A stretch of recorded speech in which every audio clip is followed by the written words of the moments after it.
Ladies and gentlemen, welcome to the official Warlord Games Podcast. My name is Brad, and I am hosting the official Warlord Games Podcast, where we talk about the new and exciting games that are coming up from Warlord. Now, we have a ripper of a guest this week, a man whose work is on my shelf right now. Now, you might know him from being a contributing author on the Starship Troopers game. You might know him as the author of Victory at Sea, Babylon 5, the space combat game, Dread, the Mongoose miniature game, not the one that's coming up, the old Judge Dredd game, which is where it's on my shelf. But most recently, we would know this gentleman as the author of Warlord's newest warband historical battle game, SPQR. Of course, I'm talking about Matthew Sprange. Matthew, welcome to the Warlord Cast. Good morning. Thank you for having me. Anytime. Oh, man, there has been a lot of hype and talk about this game. It's hard to know where to start.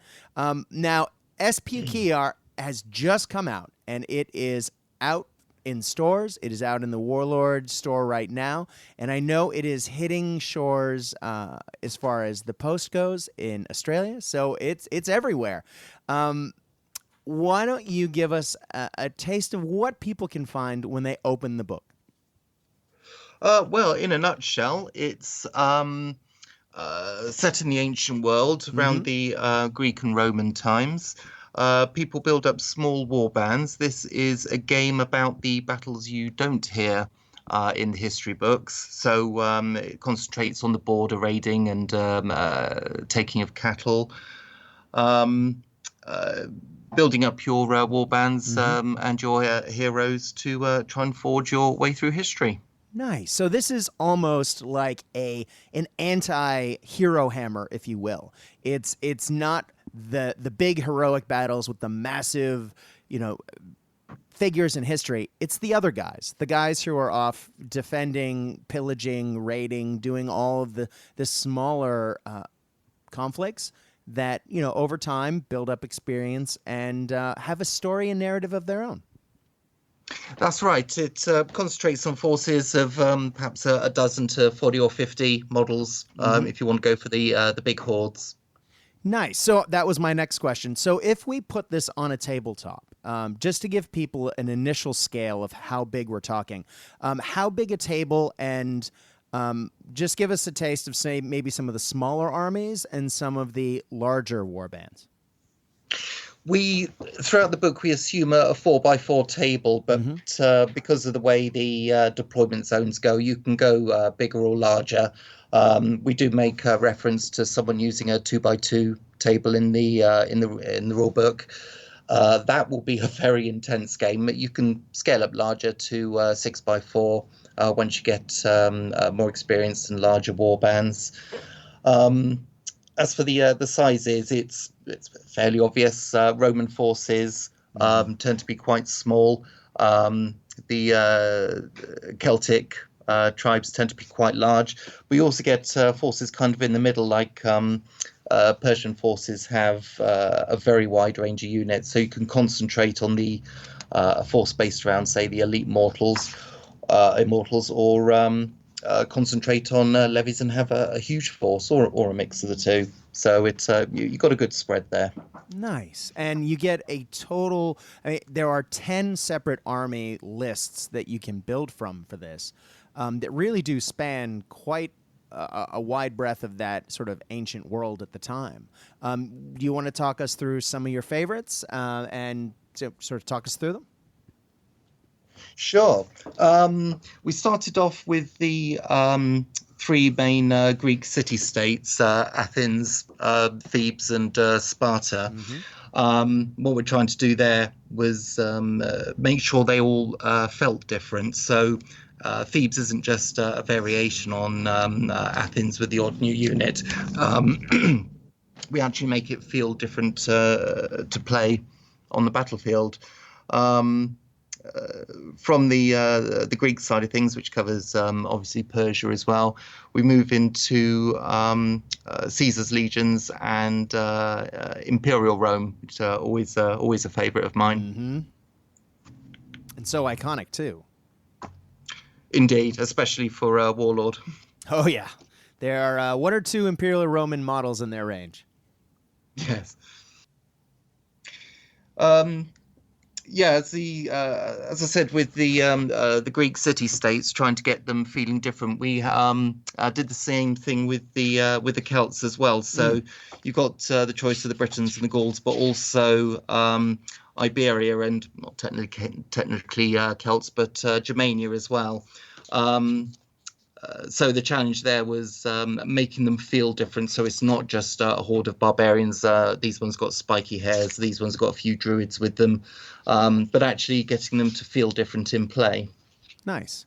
Well, let's dig into that because we're sort of rapid firing through this. Let's maybe slow it back a step and talk about some of these forces. Do you have any personal favorites? Where would you like to start? Let's talk about sort of the identity and sort of how the rules help flesh out these particular forces. Well, picking out a favorite is always going to be different because when I approach army lists in any game, the trick I find is, for want of a better term, finding the cool, finding a reason why people want to play that particular force and then building on that and making it exciting. In SPQR, one of the ways we do that, beyond the actual differing units in a list, is you mentioned 40 odd scenarios before. What we do is have 6 general scenarios that anyone can use in the book, but then each warband gets 3 of its own unique scenarios that it can use during a campaign. Nice. That reflects their tactics or some cool aspect of the force. For instance, Spartan forces get their last stand scenario. And the Persians actually get one called numbers count for everything, where they can just keep cycling units onto the table. But yeah, it's finding those unique little bits to give each warband a little spark, shall we say? Yeah, that flavor that really makes it individual, not just another flavor of the same army list. That's right. Yes. I mean, there's I was going to say there's only so much you can do because some of the forces are at their core very similar. For example, all Greek city-states will have hoplites, right. But you can make Spartan hoplites a little bit more exciting. Spartans get the helots, whereas the others are based more around the Siloi and Peltasts, for example. Nice. And then by having them play out those scenarios, you really are, instead of maybe having what you might consider a national rule for bolt action's sake, for example, in this, you actually are playing out the different scenarios to give those armies their unique feel. Exactly. I mean, you can still. We tried to keep the global rules for forces simple and to a minimum. For instance, if you're Greek, your archers are going to suck big time. So we can put little things like that in. But yes, it comes through more the way the forces actually play. The unique scenarios do add a great deal, although coming up with that many unique missions is a challenge as a writer. I can imagine, yeah. Got to avoid repeating yourself. And the other aspect is we have each force has a number of what we call heroes of legend, people drawn from real history that you can bring into your warband when things start turning badly for you. Oh, nice. So it's a balancing mechanic for the campaign system. Basically, I mean, we found whenever you have games with these sort of campaign systems that concentrate on warbands or squads or whatever they have in the game, you always get one person stonking ahead of everyone else, and at that point the campaign's kind of foregone conclusion. What we've done to counter that is every force has what we call a mercenary list, which basically allows them to bring additional units in for one-time battles to balance when you're facing a much nastier foe. Now, those forces can come from your original warband list, so you've already got the models. But we've got at the end of the book an actual mercenaries section. Nice. That has a variety of units that you can bring into your force that are different. For instance, Romans can bring in their Numidian skirmishers. Greeks can bring in their Thessalian cavalrymen. So you have that variety.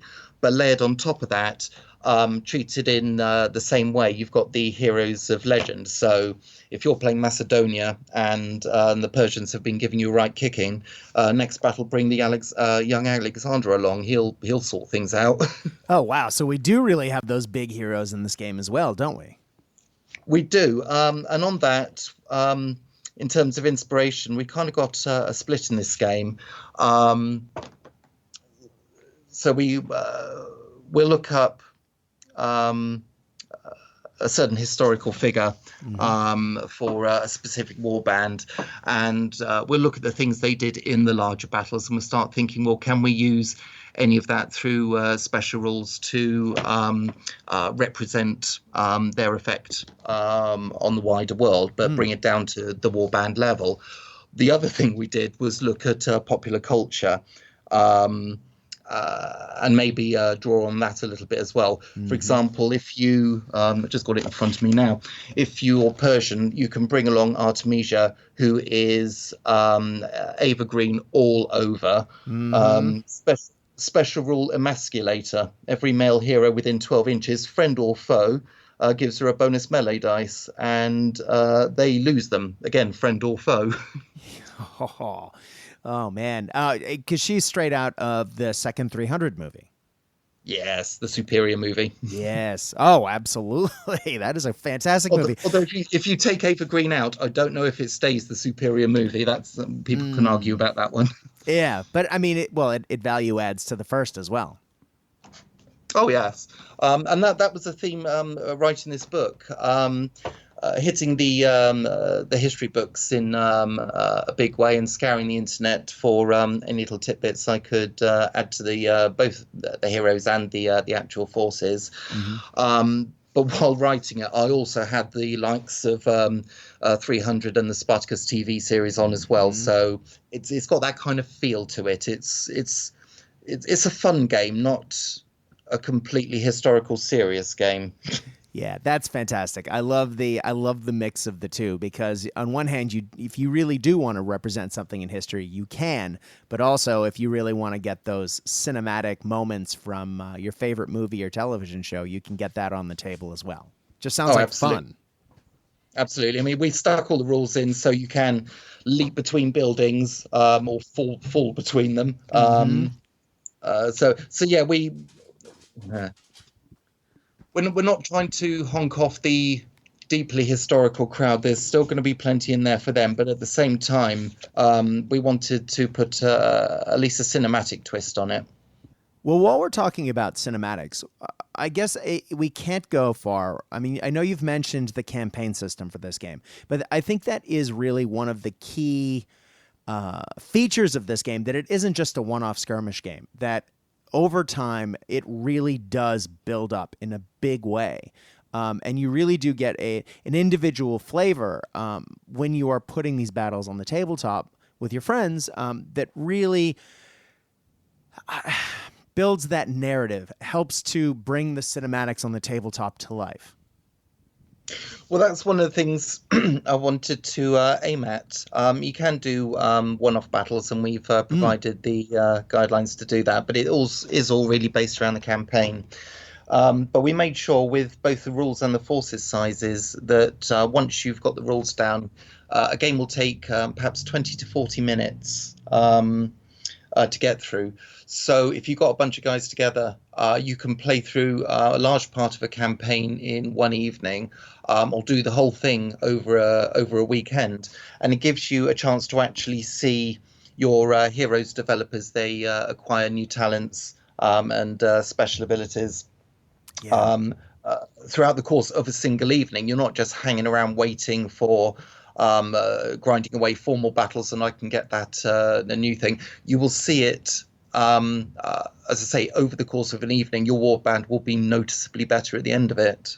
Yeah, that's awesome. You're not, as you say, you're not playing 4 games, grinding something out so your general can have a shiny hat. I mean, you're actually developing and building up over time. And yeah, that is excellent. And it means that you can, for those of us who are time poor, go in with some friends. And even if you are super time poor, get maybe 2 or 3 games in a casual weekday gaming evening.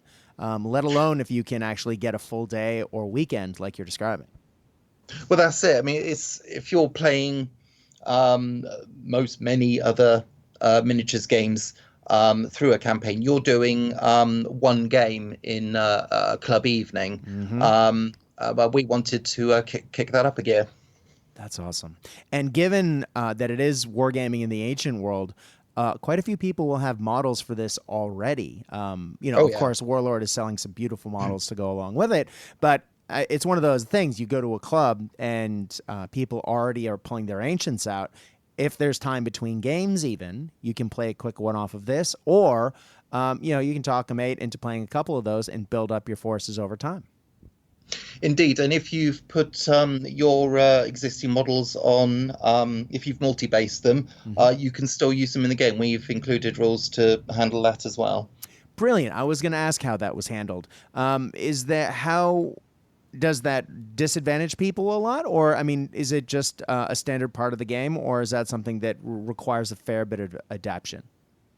Not really. It's just a way of grouping people together. So if you've got a unit, they're all going to be within 1 inch of each other anyway. Mm-hmm. If you've multi-based 4 onto a base, they're not going to be that much closer together. So yeah, it's just a quicker way to move the hordes of models. Oh, that's awesome. And it means that people can play with their existing toys, which everyone loves to do. Indeed. Now, I know that Warlord is selling box sets for this game that have all the models that you would need to play that warband in it, or at least to get you started with some of the larger ones. And I know those have unit cards in them. I know a few people have been wondering, are the rules actually in the book itself, or do I need to buy those boxes to get the cards? Everything is included in the book, correct? That's correct. The unit cards have all the stats and any special rules that the unit has. What it won't have is any options for that unit. Mm-hmm. So I might be lying there. Actually, I've got a feeling it does have those options. What it won't have are the traits, the defined rules we have. For example, if a unit has the lethal rule, which does more damage and cracks armor easier, it'll say lethal on the card, but you refer to the book to find out what the lethal rule actually does. But again, you'll pick those up very, very quickly. Right. And you, of course, need the basic rule book anyway if you're going to play the game, just so you know how to play the game. Indeed. The unit cards are a good reference when you're actually playing. Nice. Yeah, I can imagine just having those rules right at your fingertips, the unit stats, saves the endless flipping when playing games. Indeed. Well, I know when we were talking off air, you mentioned that you like to have a short, punchy rule set that people can easily pick up, play through, figure out, and then you like to add a good set of advanced rules to sort of deepen play. Can you talk to us a little bit about that? Because I think that is definitely worth talking about for people interested in the game. Well, I think this is common in pretty much all the miniatures games I've done. They try and get the basic rules down into just a dozen or so pages. And that will let units move around, fight, shoot, pretty much do everything. That means people can pick up the game really quite literally within 5 or 10 minutes of actually doing it. You can then add the chrome, some people call it, on top of that, so you can have both broaden and deepen the game. but do it in steps. It's so you're not constantly referring to the rulebook just to move a unit across the table. You already know how to do that. Right. But when something interesting happens, like an elephant gets really scared and starts bombing off in a random direction, that's when you go to the rulebook to double check things. Nice. So obviously elephants are in this. So beyond the basic humans that are out there, what sort of gribblies can we encounter in the ancient world? Well, the Britons and some of the other Celts, the Gauls, I think, have got their war dogs, of course. Mm-hmm. We have Romans on camels. Nice. You got some of the war machines, such as the Scorpio, and yeah, of course, the elephants, which are always going to be a favourite. Between you and me, elephants are not very good, but people are going to want them. Yeah. I mean, who doesn't want an elephant on the table? That if you just point it in vaguely the right direction. Right. And I know people were asking about chariots as well. Yes, both the Persians and the Britons have got chariots. Nice. Now, I don't want to, jump too far down the gun, but I do know that several people have been asking, given just how many warbands are already included in this game and not wanting to sound greedy, is there any plans at all to develop further warbands in the future once, we see how this game goes, or is that something that Warlord's already looking at? We've already... in the process of that, we've got rules sketched out for Carthage, Republican Rome, and my favourite, the Roman slave revolt. Oh, very nice. They need some tweaking, and obviously Warlord needs to get their get some miniatures together for them. Mm-hmm. But we're playtesting them now. They're looking good. I love the slave revolt. So yes, you all going well, you will see more warbands in the fairly near future. Fantastic. Oh, that's great news. Now, clearly, when researching this, there are just so many historical actions, movies, books, comic books, television shows that you could have drawn from and did draw from, it sounds like. Are there any sort of historical anecdotes that you can think of right off the top of your head that sort of led to the creation of specific scenarios? I know you mentioned the 300, the both sides of the last stand of the 300 Spartans, but were there other things that sort of you knew going into this game that you desperately wanted to include, or you found along the way that you thought, wow, that's cool, I have to put that in there? There's the quick answer is yes. I'm just trying to think of I'm just flicking through the book now because I've got an idea where I need to look. Was it Cleon? There's going through with the Heroes of Legend. Warlord did ask to have X amount of heroes for each warband. Some warbands got more than others. Mm-hmm. Imperial Rome has a lot. Yeah. But now and again, you'd come across something like, here's a good one. Germania. Already had Arminius in there as a hero. Oh, nice. And Warlord says, it'd be nice if we could have another hero. And that had me scratching my head and doing some research. I couldn't find another notable German hero. So, that took some fairly deep reading to find. In the end, I went with, trying to pronounce this, Ariovistus, I think was his name. Not quite the doesn't have the fame of Arminius, but so there was little things like that. Sticking with Germania, there's obviously you have the large battles of Romans getting ambushed in the forests. Mm-hmm. So we thought that would be quite a good idea to bring down to a smaller warband level with Roman patrols digging their way through thick vegetation. So again, one of the unique scenarios for Germania is Forest Fight, where basically you try and fill your table full of trees and bushes, hide all the German units, stick the Romans in the middle, and just watch them get slaughtered, really. Yeah, try and fight their way out. Reminds me of the Britannia television show where the trees came alive. This is true. Yes, exactly. That was another source of inspiration, that program. Such a good one too. So what makes some of the characters tick in this game? How do the special rules interact with them to make them sort of pop on the tabletop? I'm just going to pick one at random. We've already been through Artemisia, because, why not? Yes. Well, I can think of a better reason than why not, but yes, Eva Green. But yeah, go ahead. So, yes, I mean, the special rules for her were drawn straight out of 300. Not going to make any apologies for that. But if we have a look at, again, just flicking through Caesar's Legions. Yeah, so we've got... That's a happy laugh.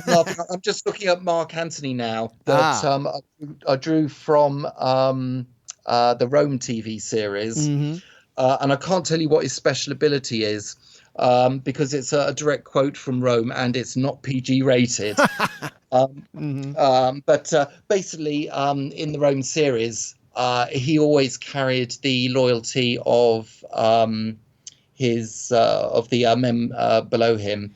And so his special rule covers that. We've got Lucius Varenus and Titus Pullo in there as well. So Pullo has his special ability, heroic rashness.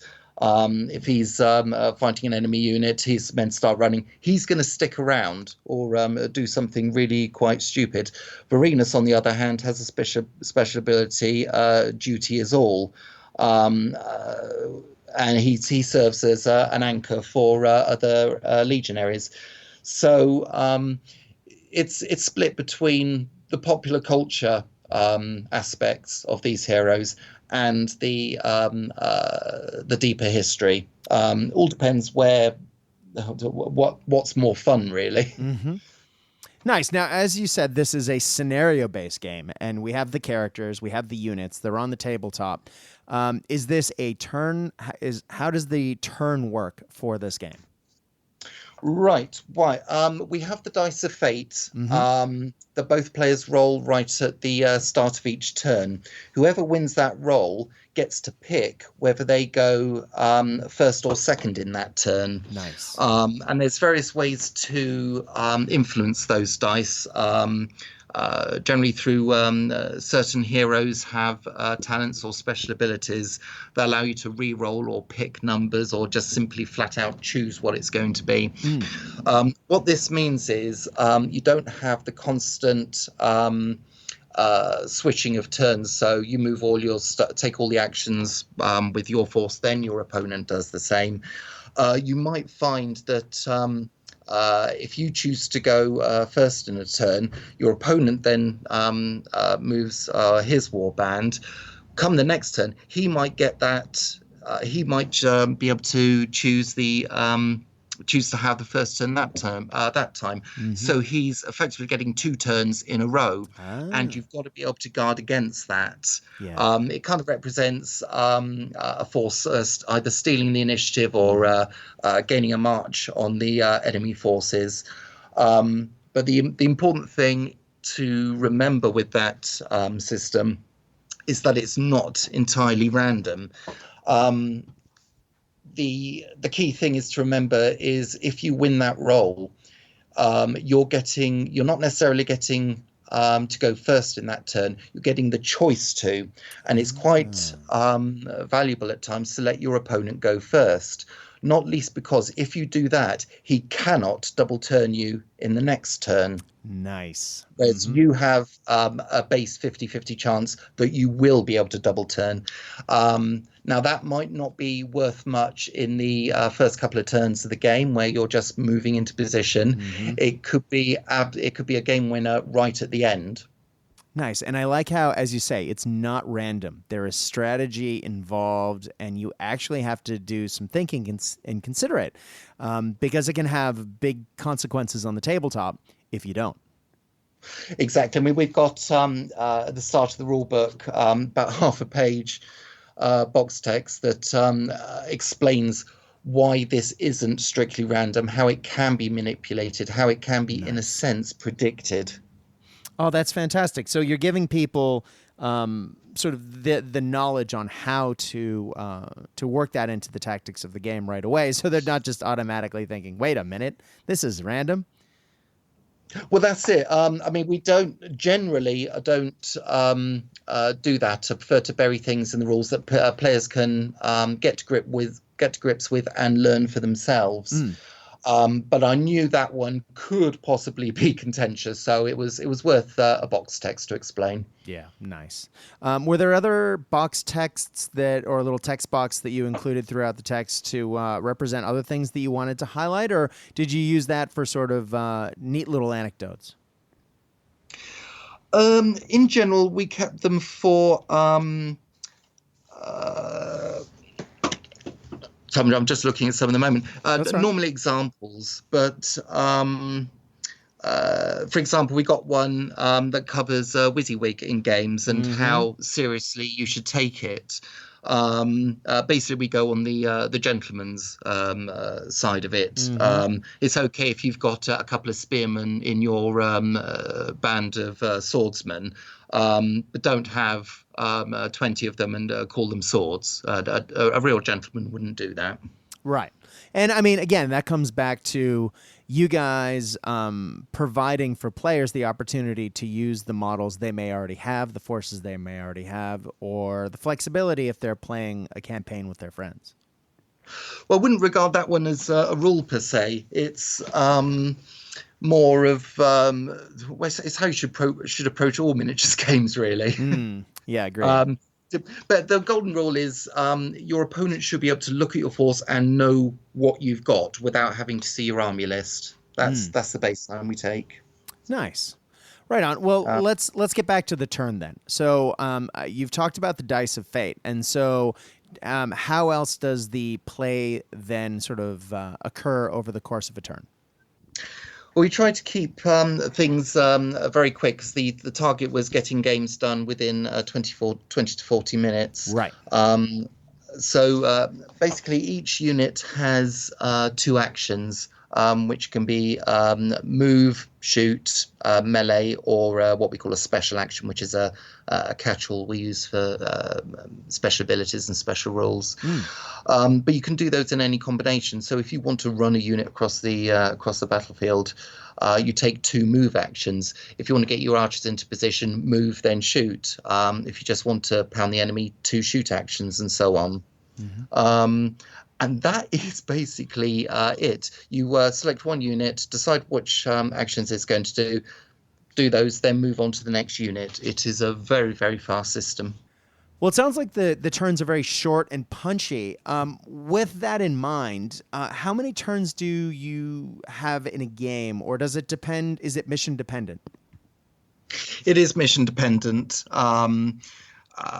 Perhaps a quarter of the missions state you win by slaughtering the other side completely, and that's almost always an option to win. But no, normally it's achieving things. You can expect a game to last, let's say, 4 to 8 turns, depending on what is actually going on. Well, let's talk about how we can get into this game, because there are sort of 2 alternatives. Of course, there is the rulebook, which comes with the special sacrifice miniature. Is that a particular historical character, or is that just a really cool model with a goat? I think that's just a cool model with a goat. Nice. Although we do have scenarios based around both sacrificing and herding cattle about. There was a battle report done in War Games Illustrated magazine. We had one of their chaps come down here and we played a battle out. You can see how it goes. But basically it was Romans trying to steal pigs. Oh, nice. Oh, sweet. Nice. Well, so that is the basic rules, and it comes with that model. But if you want that model and you also want the rules, you can also get the box set, which, of course, is a Clash of Heroes, which is Gauls versus Romans in the historical Dukeroo, so to speak. It's a box set, and it includes your Roman hero. You have Romans with Gladius, Romans with Pilum. You have a Roman decal sheet. You get your Gaul chieftain. You get 40 Gaelic Celts. You get some Celtic archers. Again, you get some decal sheets. The bases for everything. You get a bunch of dice and unit cards. And, of course, that also comes with the free miniature I mentioned above. Now, that is a hell of a deal for £40. You get two, it sounds like 2 500 denarii, which is the starting point of the game-ish forces. And you get everything you need to play. Is that about right? Yes, it's you're probably getting a little bit more than the 500 denarii for each force. So you do have the option to switch things out or mess around with their equipment and so forth. Nice. And let's talk about the 500 denarii limit, because what is that? That is the point value of this game system, correct? That's the starting level for warbands in a campaign. It's enough to get you 2 to 3 units plus 1 or 2 heroes, depending how you've got things set up. But as you progress through the campaign, you'll earn more denarii. You can buy more units. Your heroes will get more experienced and start gaining new talents. And that increases their value as well. So you will get larger and more expensive forces as time goes on. And as far as the campaign's concerned, we give players several options to gauge how somebody wins the campaign. And getting a force up to X amount of denarii is one of those options. Nice. And looking at this, there are quite a few Warlord makes quite a few additional boxes that you can add on to the sort of starting forces if you do want to flesh out your forces and sort of give them their own feel beyond the starting boxes. I mean, we have everything from scorpions to Gaelic heroes to warriors to Roman heroes. It looks like there's quite, just scrolling through, quite the list. Yeah, I mean, Warlord either already produces all the models that are in the core rulebook, or in the case of some of the heroes, they're about to. Fantastic. Is there I any? want my Artemisia model. Sorry, say it again. I want my Artemisia model. That was my next question. So are there any of those characters that they are making that they haven't yet that you are particularly looking forward to? And it sounds like she is a big one. Is she sort of, does she visually match the movie, or are we looking at a more historical model? I honestly don't know. Nice. Well, it'll be a surprise for all of us then. Well, let's talk about some of the other heroes then that are coming up. I know we've mentioned quite a few today. Are there any sort of romantic favorites that the fans might be interested in hearing about that they can go, oh, cool, I love that. I love the story of that person. Are they in this? And what are some of the other ones? Well, there's the first one that springs to mind. People are either going to go cool or they're just going to groan. Leonidas is in there, and he is absolutely rock hard. I think he's the highest level hero that we have. He's got the "This is where we stand" special rule, where he basically declares he will not retreat from his current position, and any unit he's leading just gets a lot nastier. And he's got a second special rule: "This is where they die." Obviously, taking the quotes from the film,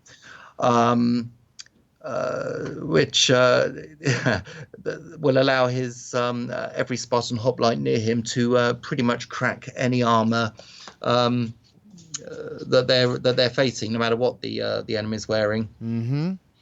And do we get the eye patch wearing friend, or is that something we'll just have to clean We up? do. He's Yes! in there. Yes.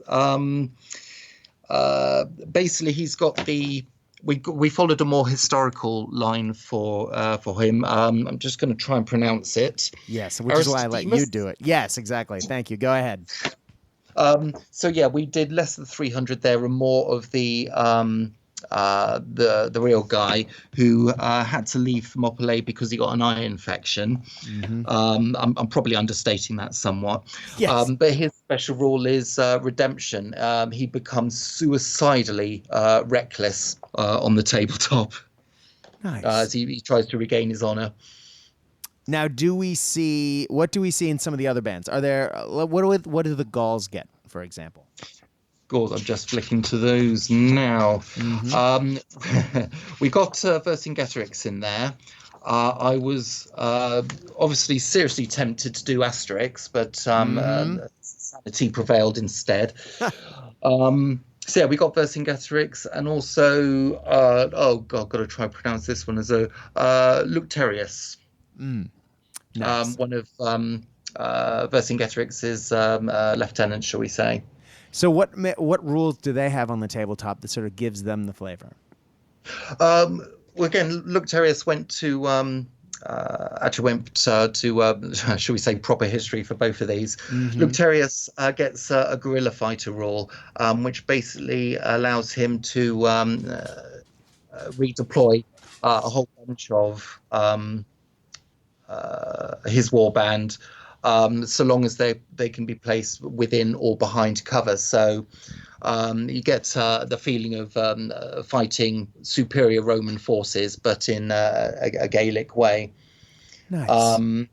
Whereas Vercingetorix has a very popular guy able to draw warriors to him. If you're using mercenaries because you're facing a superior foe, you can take a lot more of them. Oh, that's fantastic. Yes, both of those give a very specific feel to the force that really, adds to the army. Well, that's what we try and do every time. Again, looking at the Gaelic forces, we have, as I mentioned, specific scenarios. We've got the very first one is Druidic Circle, where a bunch of druids are getting together to do something really nasty, and the opposing force has to stop them before things really get out of hand. Right on. Nice. And so when speaking of this, I know you did mention that there were shamans, so to speak, but there isn't actual magic in this game. As cinematic as it gets, it is still based in the real world. Well, this is one of the things that we discussed with Warlord during the development of the game. And there was a point where we were looking seriously at adding the mythic to the game. So you would, Greek forces would be able to call on the power of the gods. Druids could, in a way, cast spells. But in the end, we shied away from that. Druids can curse people, but it works because the people believe that they're cursed. Right. They can give their blessings to Gaelic units. It works because the Gauls think that magic actually exists. So you do get special abilities like that, but it's always explainable in real life with real history. Nice. Does that mean that maybe down the track there may be some mythic units, or are we sort of happier with the way it is now? I really don't know at the moment. I'm happy with the game as it is. I think our efforts will be better spent bringing new warbands in and possibly pushing the time frame of the game. And we're talking about a Dark Ages version of SPQR, which looks like it's going to be quite likely. It gives me an excuse to watch Vikings again. So nice. All good. Very nice. Very nice. All right. So I know it is a little bit like choosing children, but sometimes you just have to ask game designers, when you've been playing this, and I know that a lot of people, you've been playing this and then a lot of people have been play testing it for you. Who have you been using, or have you sort of jumped around the shop trying different things out? It's been jumping around. As I say, it's difficult to pick our favourite one because what I purposefully tried to do is each time I started a warband list was finding the cool in that list. So there's always something I can go back to and say, oh, yes, I really want to play these guys because of X, Y, and Z. For example, looking at the Greek city-states, there's going to be a lot of people who naturally gravitate to the Spartans because of the film 300. Oh, yeah. Athens is going to be popular, firstly as perhaps the biggest and toughest of the city-states, but also because of the 300 rise of an empire. So when I came to do Thebes, I had a close look at that. What angle can we have for Thebes? And you got the whole born from Hercules side of things. But in the end, looking through history, it becomes very apparent that you absolutely cannot trust Thebes to do anything. So there's lots of backstabbing type rules. But don't trust Thebans. That's the rule. Well, it's nice because it's like that combination of the theatrical and the historical all in one game system, which is, what we all like to do to a degree, is to have that fun cinematic aspect to gaming. Well, that was the principal aim, is not to religiously try to replicate every period of history. It's to have fun. Yeah, exactly. You've got to remember, it's a game. Well, Matthew, I mean, that really is why we play all the games we do, isn't it? And I think with that is a wonderful way to conclude this episode talking about Warlord's newest game, SPQR. Now, Matthew, thank you again for coming on. It has been an absolute pleasure talking to you today, and I'm looking forward to putting this on the tabletop soon. Oh, thank you very much for having me. Right on. Thank you, you too, listener, for listening to the Warlord Games official podcast. It has been, as I said, awesome talking about this game. Look forward to the much anticipated, a lot of people have been asking me about the next episode, which, of course, will be Bolt Action Korea. That episode will be upon us shortly. Like the game itself, it will be released soon by Warlord. If you have any requests or questions, or if you have anything that you'd like to pass on to me, the guy who runs the Warlord cast, or to Warlord through me, I can be found through my personal podcast Facebook page, which is Cast Dice. If you search up CASTDICE and you message that page, my name is Brad, and I am the only one who answers that page. I know that quite a few of you have been asking about both this game and the next one, Korea, and I am looking forward to putting these out to appease you and to give you, the fine Warlord listeners, what you would like. I know podcasts don't cost anything to download, but time really is money these days, and we at Warlord and on this podcast would like to thank you for taking the time to listen to us talk about the awesome games that Warlord is putting out. Without further ado, I think it is time to say good night, and I look forward to talking Korea in the next episode.